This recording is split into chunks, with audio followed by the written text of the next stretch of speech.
A 17-year-old boy with no training lands, a passenger jet after the pilot's collapse. At 37,000 feet, the cockpit is dark. The pilots are unconscious, and a teenage boy who has never flown a plane in his life is now holding the lives of 143 people in his trembling hands. This is not a movie. This happened. Before we dive in, what time are you listening? Where are you from? Drop a comment below and tell me. And please like and subscribe for more videos like this. Marcus Bennett is 17 years old. He sits in seat 14C of Flight 227, heading from Seattle to Boston. He is traveling alone, visiting his grandmother for spring break. Marcus is a quiet kid, the kind who prefers books over parties, who spends his evenings watching aviation documentaries instead of scrolling through social media. His classmates think he is strange. His teachers think he is brilliant. Marcus does not care what anyone thinks. He just loves airplanes, always has. Ever since he was 6 years old and his father took him to an air show, Marcus has been obsessed. He knows the difference between a Boeing 737 and an Airbus A320 just by the sound of the engines. He has spent hundreds of hours on flight simulator games, pretending to be a pilot, learning every switch, every procedure, every emergency protocol. But it is just a game, just a hobby. Nothing real. Nothing that matters. Or so he thinks. The flight is smooth. Boring, even. Marcus stares out the window, watching the clouds drift below like cotton fields. The flight attendants move through the aisles with their carts, offering snacks and drinks. An elderly woman beside him knits a scarf. A businessman across the aisle types furiously on his laptop. Everything is normal. Everything is calm. Then, an hour into the flight, something changes. A flight attendant rushes toward the cockpit. Her face is pale. Her hands shake as she knocks on the door. No answer. She knocks again, harder this time. Still nothing. She pulls out a key, unlocks the door, and disappears inside. Seconds pass. Then she stumbles back out, her eyes wide with terror. She grabs the intercom phone, her voice cracking as she speaks. Is there a pilot on board? Anyone with flight experience? Please, if you can fly a plane, we need you in the cockpit right now. The cabin erupts in confusion.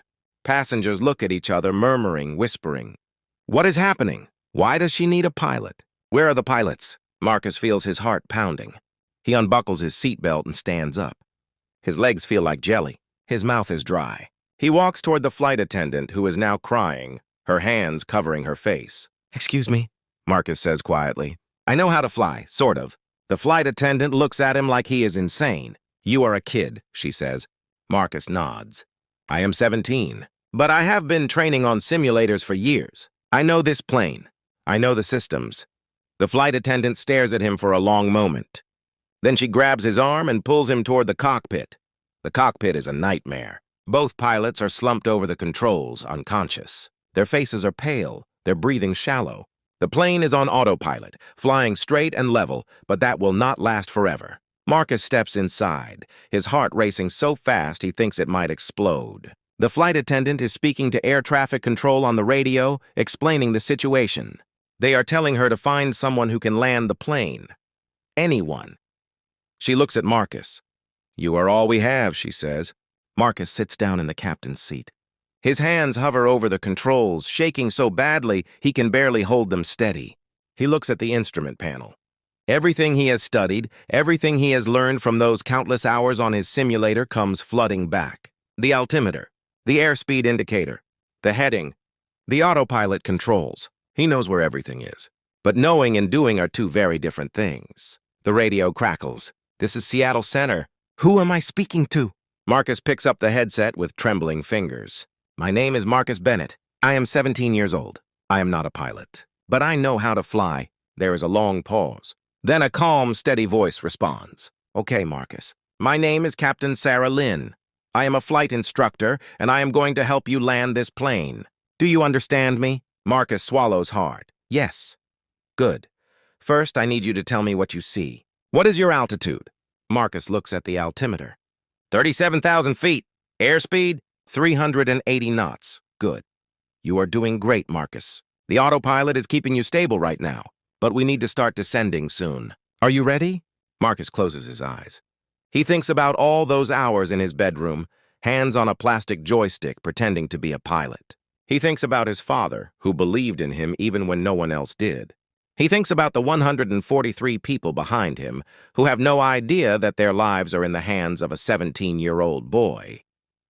He opens his eyes. I am ready. Captain Lynn guides him through every step. She tells him how to disengage the autopilot, how to adjust the throttle, how to begin the descent. Marcus follows her instructions exactly, his hands moving over the controls like he has done this 1,000 times before. But he has not. This is real. The plane is real. The people are real. And if he makes one mistake, they all die. The descent is smooth at first. The plane responds to his touch, dropping slowly through the clouds. But then the turbulence hits.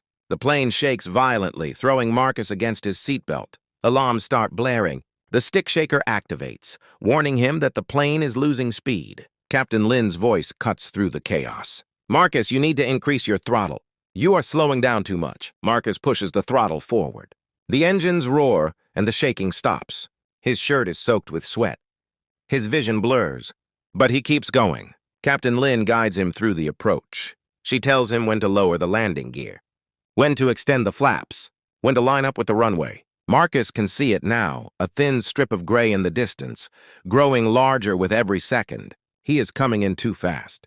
Captain Lynn tells him to reduce speed. He pulls back the throttle, but not enough. You are still too fast, Marcus. You need to slow down more. He pulls back harder. The plane shudders. The runway is rushing up toward him. He can see the lights, the markings, the emergency vehicles lining the sides. His hands are shaking so badly he can barely hold the controls. Captain Lynn's voice is steady, calm, like she is talking him through a math problem instead of a life-or-death situation. Okay, Marcus, you are almost there. When I say flare, I need you to pull back gently on the yoke. Not too much. Just enough to lift the nose. Do you understand? Yes. Good. Wait for it. Wait. Now, Marcus, flare. Marcus pulls back on the yoke. The nose lifts. The plane floats for a moment, suspended in the air. Then the wheels touch down, hard, too hard. The plane bounces, and for a terrifying second, Marcus thinks he has lost it. But then the wheels hit again, and this time they stay down. The plane is on the ground. Marcus slams on the brakes. The plane skids, the tires screaming against the pavement. It veers to the left, and Marcus corrects, steering it back to the center of the runway. Slower, slower. Finally, the plane comes to a stop. Marcus sits there staring at the runway ahead. His hands are still on the controls. His heart is still pounding. He cannot move. He cannot breathe. Then he hears it. The sound of cheering. The passengers are clapping, shouting, crying with relief. The flight attendant bursts into the cockpit and throws her arms around him. You did it. You saved us. Captain Lynn's voice comes through the radio one last time. Marcus, I do not know if you can hear me, but you just did something incredible. You saved 143 lives today. You should be proud. Marcus takes off the headset. His hands are still shaking. He looks back at the cabin, at all the people who are alive because of him. He does not feel like a hero. He just feels tired. The paramedics rush onto the plane. They take the pilots away on stretchers. Carbon monoxide poisoning, they say later. A faulty valve in the ventilation system. Both pilots will recover, but if Marcus had not been on that flight, if he had not spent all those hours learning, studying, preparing for something he thought would never happen, everyone on board would have died. The story spreads fast. News channels pick it up. Marcus's face is on every screen, every website. People call him a hero, a miracle, the boy who saved Flight 227. But Marcus does not feel like a hero. He just feels like a kid who got lucky, who happened to be in the right place at the right time with the right knowledge. Or maybe it was not luck at all. Maybe it was all those hours he spent preparing for something he never thought would be real. Maybe it was the passion he had for something everyone else thought was just a silly hobby. Maybe it was proof that the things we love, the things we dedicate ourselves to, matter more than we realize. Because when the moment came, Marcus was ready. And because he was ready, 143 people went home to their families that night. So if you like this video, please like and subscribe for more videos like this.